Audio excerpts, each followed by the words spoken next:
नमस्कार दोस्तों, एचडी ज्ञान में आपका स्वागत है। भारत को चुकानी पड़ सकती है इजराइल हमास युद्ध की बड़ी कीमत। इजराइल और हमास के जंग में दुनिया दो गुटों में बंट गई है। एक तरफ अमेरिका और यूरोप के कई बड़े देश इस जंग में इजराइल का साथ दे रहे हैं। वहीं कुछ ऐसे इस्लामिक देश हैं जो फिलिस्तीन के सपोर्ट में इजराइल को कोस रहे हैं। यहाँ तक कि ईरान और लेबनान जैसे देशों में एक्टिव आतंकी संगठन फिलिस्तीन और हमास के सपोर्ट में इजराइल पर हमले कर रहे हैं।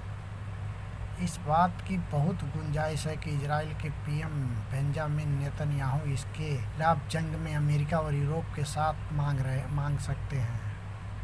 ऐसे में युद्ध काफ़ी विकराल रूप ले रहा है। कई अरब देश जैसे मिस्र, सऊदी अरब और सीरिया इजराइल के खिलाफ अपनी तीखी प्रतिक्रिया दे रहे हैं और फिलिस्तीन के पक्ष में अपने समर्थन दे रहे हैं। हमास और इजराइल की जंग में अमेरिका ने पहले ही अपने रुख साफ करते हुए इजराइल के हथियारों के जरिए मदद कर रहा है। भारत गुटनिरपेक्ष नीति का हमेशा पक्षधर रहा है।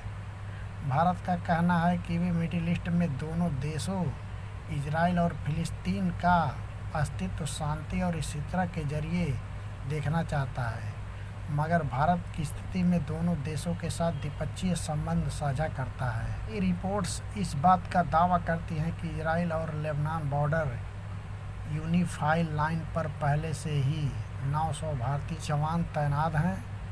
अगर युद्ध की स्थिति बदतर होती है, भारतीय जवानों की तैनातगी पर इसका खास प्रभाव पड़ेगा।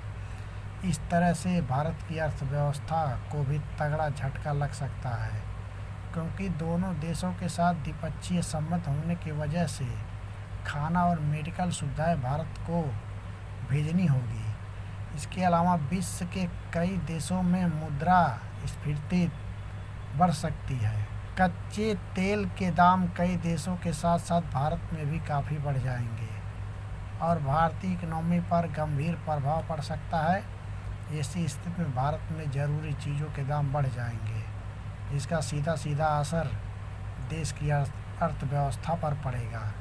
यूएन चीफ के बयान पर भड़के इजरायली विदेश मंत्री। संयुक्त राष्ट्र प्रमुख के बयान से भड़के इजरायल के विदेश मंत्री ने सवाल किया कि आतंकी वारदात के खिलाफ इजरायल की सैन्य कार्रवाई पर रोक और विराम की अपील करने वाले गुटरेस किस दुनिया में रहते हैं। उन्होंने आतंकवाद के खिलाफ इजराइल की कार्रवाई को कई बड़े देशों से समर्थन हासिल है। यूएन चीफ के बयान से नाराज इजरायली राजदूत गिलाद एर्दन ने कहा कि संयुक्त राष्ट्र जैसी संस्था का नेतृत्व करने में गुटरेस सक्षम नहीं है, उन्हें तत्काल इस्तीफा देना चाहिए। उन्होंने कहा कि इसराइल की जनता और यहूदी लोगों के खिलाफ जघन्य अपराध करने वाले लोगों के साथ सहानुभूति रखने वाले यूएन महासचिव बच्चों, महिलाओं और बुजुर्गों के नरसंहार के बावजूद नरमी दिखा रहे हैं। तो दोस्तों नमस्कार, जय हिंद। तब तक के लिए दीजिए इजाज़त। धन्यवाद।